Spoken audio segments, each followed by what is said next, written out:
राधे दोस्तों, welcome back to my channel story telling and explanation. आज मैं जिस स्टोरी को एक्सप्लेन करने वाली हूँ जो रिसेंटली हॉटस्टार पर रिलीज हुआ है, मेंशन 24। ये एक Telugu horror basis web series है जहाँ पे आपको 6 पार्ट देखने को मिलेंगे और हर एक पार्ट कहीं ना कहीं एक दूसरे से कनेक्टेड है। मुझे खुद को हॉरर स्टोरी ज़्यादा पसंद आता है, इसलिए मैं ये सब चीज़ें एक्सप्लेन करती हूँ। अगर आपको भी सारी चीज़ें पसंद है तो प्लीज़ मेरे चैनल को सब्सक्राइब करना मत भूलिए। तो चलिए बिना कोई टाइम गवाए हम मूवी जो वेब सीरीज़ है उसको एक्सप्लेन करना शुरू करते हैं। एक्सप्रेशन फास्ट में हम देख पाते हैं कि अमृता नाम की एक लड़की जो खंडर में बेहोशी के हालत में गिरी हुई होती है और उसके अंतर्यात्मा से बार बार ये निकल रहा था कि अब हो गया, अब उसका खेल ख़त्म। उसके बाद हम सीन कुछ दिन पीछे का देख पाते हैं जहाँ पे हमें ये पता चलता है कि अमृता ऐसे हालत में कैसे आई। एक न्यूज़ के ऊपर हम देख पाते हैं जहाँ पे बार बार ये चीज़ बताया जाता है आर्कोलॉजी डिपार्टमेंट के एक डायरेक्टर जो काफ़ी दिनों से मिसिंग है, जो एक इंटरनेशनल मार्केट का बहुत ही ज़्यादा वैल्यू चीज़ जिसका बहुत ही ज़्यादा प्राइस है, उसको चुरा के कहीं भाग गए हैं। और ये न्यूज़ की वजह से उनकी जो वाइफ तुलसी, उनका तबीयत इतना ख़राब होता है कि उनको हॉस्पिटल ले जाया जाता है। ये सारी चीज़ों की वजह से उनकी जो बेटी अमृता वो काफ़ी ज़्यादा अपसेट होती है। नेक्स्ट डे मॉर्निंग अमृता अपनी माँ से मिलने के लिए जब हॉस्पिटल जा रही होती है तो वहाँ पे उनको डॉक्टर ये कहते हैं कि आपको अपनी माँ को घर ले जाना चाहिए, क्योंकि उनके पिताजी के ऐसे मिसिंग होने के खबर के वजह से उनके बॉडी में कोई सुधार नहीं है, उनको बहुत बड़ा सदमा लगा है। तो खैर अपनी अमृता जो अपनी मम्मी को होती है घर ले आती है और देखभाल करने के लिए एक नर्स को भी अपने पास रखती है। तरफ जो न्यूज़ वाले होते हैं वो अमृता का जीना ऐसे ही हराम करके रखे रहते हैं, क्योंकि वो बार बार अपने पिता को गद्दार सुन रही होती है और जो कि उसको बिल्कुल अच्छा नहीं लग रहा होता है। उसके बाद हम अमृता को देख पाते हैं जो पीसी में कुछ आर्कोलॉजी डिपार्टमेंट के एम्प्लॉयज़ के बारे में सर्च कर रही होती है, बट वहाँ पर उसको कोई जानकारी नहीं मिलती। तो वो सीधा आर्कोलॉजी डिपार्टमेंट के हेड मतलब जो डायरेक्टर जयप्रकाश जी से मिलने के लिए चली जाती है, जहाँ पे उसको अपने पिताजी के बारे में कोई भी खबर मिलती तो नहीं है, but unfortunately Jayprakash ji indirectly उसके पापा को गद्दार कह देते हैं। बट अमृता यहाँ पे उनको ये बताती है कि उनके जो पिताजी थे वो लास्ट टाइम मेंशन 24 में दिखाई दिए थे, जिसको सुनने के बाद एज अ व्यूअर्स हम नोटिस कर पाते हैं जयप्रकाश जी के फेस के एक्सप्रेशंस बदल गए थे। उसके बाद हम अमृता को देख पाते हैं जो सीधा पुलिस स्टेशन जाती है और वहाँ पर जाके वो अपने पापा की मिसिंग की खबर के बारे में डिस्कस कर रही होती है, और सेम एक्सप्रेशन हम वहाँ के हर एक इंसान के चेहरे पे देख पाते हैं, जहाँ पे अमृता को ये पता चलता है कि मेंशन 24 एक हॉन्टेड प्लेस है। जो सुनने के बाद अमृता काफ़ी ज़्यादा परेशान हो जाती है, पर खैर वहाँ उसको एक हवलदार मिलता है जो मेंशन 24 का लोकेशन उसको बता देता है। तो बस अब क्या था, अमृता बिना कोई देरी किए मेंशन 24 की तरफ निकल जाती है। मेंशन 24 पहुंचने के बाद अमृता देखती है शहर से काफ़ी दूर एक सुनसान जगह जहां पे कोई भी सिंगल इंसान नहीं दिख रहा था, और वो जगह काफ़ी ज़्यादा डरावना था। लाइक वहाँ पे उसको एंट्री पॉइंट पे एक डरावना कौवा बहुत ही गजब दिख रहा था, और वहाँ पे जैसे कि काला जादू बहुत किया जा रहा हो वैसी बहुत सारी जगहें, वैसी बहुत सारी चीज़ें वहाँ पे उसको गिरी हुई मिलती है।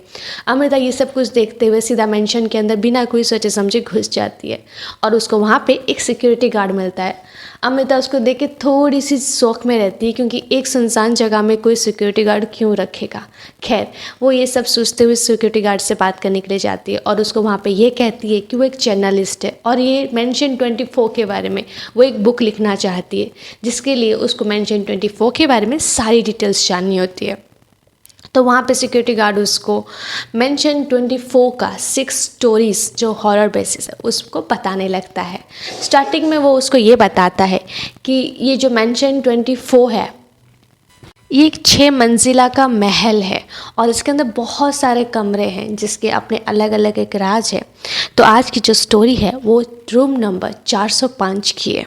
बताने से पहले अमृता उससे पूछती है, उसका एक आंख जो एज अ व्यूअर्स हम लोग भी देख पाते हैं जो एक ब्लैक कलर का पट्टी बंधा हुआ रहता है। तो वहाँ पे वॉचमैन उसको ये रिप्लाई करता है कि बाहर जो काला कौवा है उसने उसको चोंच मार दिया। खैर अब हम स्टोरी पे फोकस करते हैं, जहाँ पे वॉचमैन उसको ये बताता है कि ये एक विक्रम बेताल जैसा स्टोरी है, जहाँ पे शायद विक्रम को ये जानना था जो कि उसको खुद को भी नहीं पता।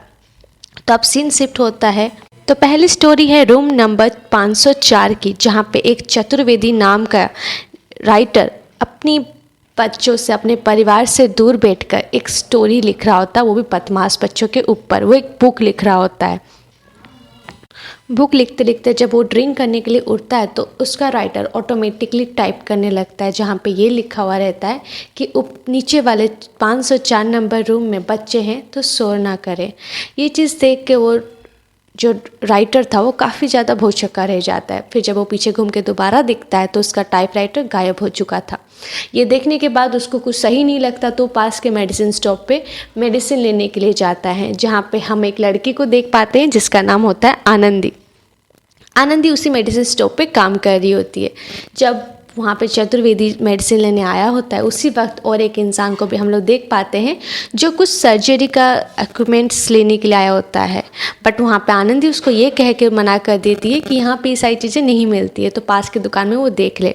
उसके बाद चतुर्वेदी दवाई लेके जब रूम आया होता है तो वहाँ पे आके वो अपना टाइपराइटर ढूंढ रहा होता है। बट उसको वहाँ पे अपना कॉरिडोर पे एक छोटे बच्चे का शू गिरा हुआ मिलता है। जो वो शू को उठाकर मतलब जस्ट देख ही रहा होता है दूर से, उसी वक्त कहीं से टाइपराइटर आके ज़मीन पे गिरता है और वहाँ पे ये टाइप होता है कि आज तुम्हारा आखिरी दिन है। ये देख के चतुर्वेदी काफ़ी ज़्यादा डर जाता है और डर के मारे वो नीचे की तरफ भागने लगता है। नीचे 504 नंबर रूम में वो जाके दरवाज़ा खटखटाता है, बेल बजाता है, बट वहाँ पे उसको कोई भी रेस्पॉन्स नहीं मिलता है।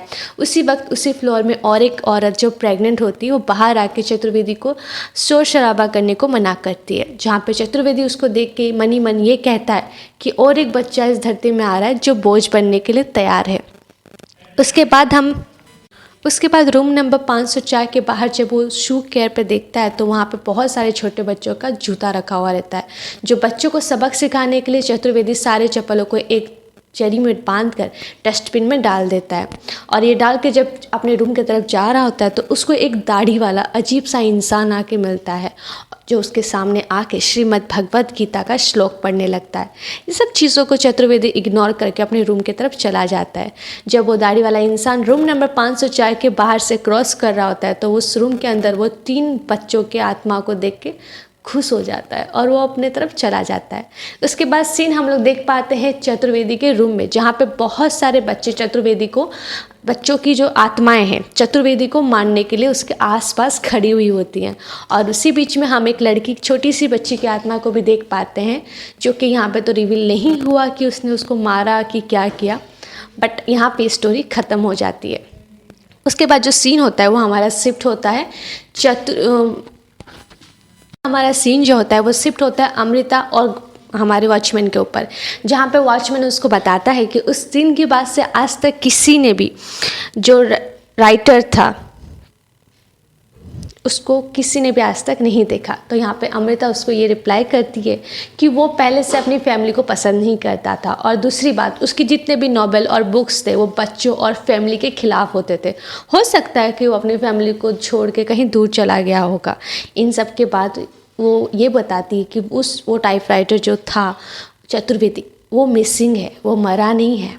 खैर, इसके बाद अमृता ये कह के वहाँ से जाने लगती है कि नेक्स्ट डे वो दोबारा ज़रूर आएगी। और यहाँ पे हमारा फर्स्ट स्टोरी ख़त्म होता है। नेक्स्ट स्टोरी के लिए हमारे साथ बने रहिए और मेरे चैनल को सब्सक्राइब करना मत भूलिएगा। Story telling and explanation. अगर आपको स्टोरी अच्छा लगा तो प्लीज़ मुझे कमेंट करके बताइए। तब तक के लिए राधे राधे।